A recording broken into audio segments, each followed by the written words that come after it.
ఎడారిలో సెలయేర్లు. ఫిబ్రవరి 12వ తేదీ కొరకు వ్రాయబడిన ఈ భాగాన్ని మీకు చదివి వినిపిస్తున్నది సహోదరుడు పాల్ సుందరం. మీ పరలోకపు తండ్రికి తెలియను. మత్తయి శుభవార్త 6వ అధ్యాయము 32వ వచనం. మూగా చెవిటి పిల్లల ఆశ్రమంలో ఒక ఆయన ఆ పిల్లల వినోదం కోసం కొన్ని ప్రశ్నల్ని బోర్డు మీద వ్రాస్తున్నాడు.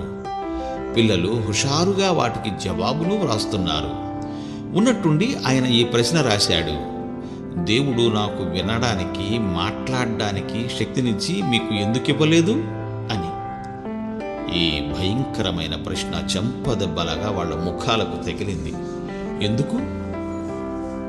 ఎందుకు అనే ప్రశ్న వాళ్ళని ప్రతిమల్లాగా చేసేసింది. అంతలో ఒక చిన్న పాప లేచింది. ఆమె చిన్న పెదాలు వణుకుతున్నాయి. ఆమె కళ్ళల్లో నీళ్లు నిండుతున్నాయి. నేరుగా బోర్డు దగ్గరికి వచ్చి చాక్ పీస్ తీసుకుని స్థిరమైన చేతితో ఈ జవాబు రాసింది: తండ్రి, ఇది నీ దృష్టికి సరైనది గనుక ఇది ఇలానే ఉండనియ్యి అని. ఎంత ధన్యకరమైన జవాబు ఇది! ఇది నిత్య సత్యం.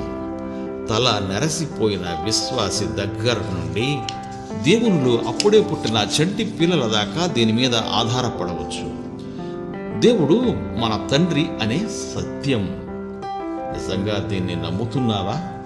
నువ్వు నిజంగా ఈ సత్యాన్ని నమ్మితే నీ విశ్వాస విహంగం అశాంతిగా అటూ ఇటూ ఎగిరిపోక తన నిత్య విశ్రాంతి స్థానంలో గుడుకొట్టుకుని ఉంటుంది. దేవుడు నీ తండ్రి. అందరి జీవితాల్లో ఎప్పుడో ఒకప్పుడు ఈ విషయం మనకి అర్థమయ్యే రోజు వస్తుందనుకుంటాను. కారణం లేకుండా రాలేదు నాకీ కష్టాలు.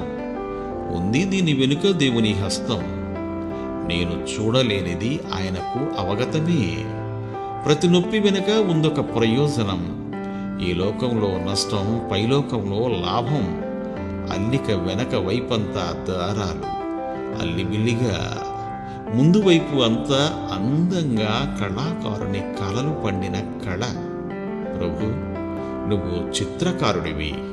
నీ ఆకారం ముద్రించు. నీ మహిమార్థం నా మీద. దేవుడు మిమ్ము దీవించుగాక. ఆమెన్. ఆమెన్.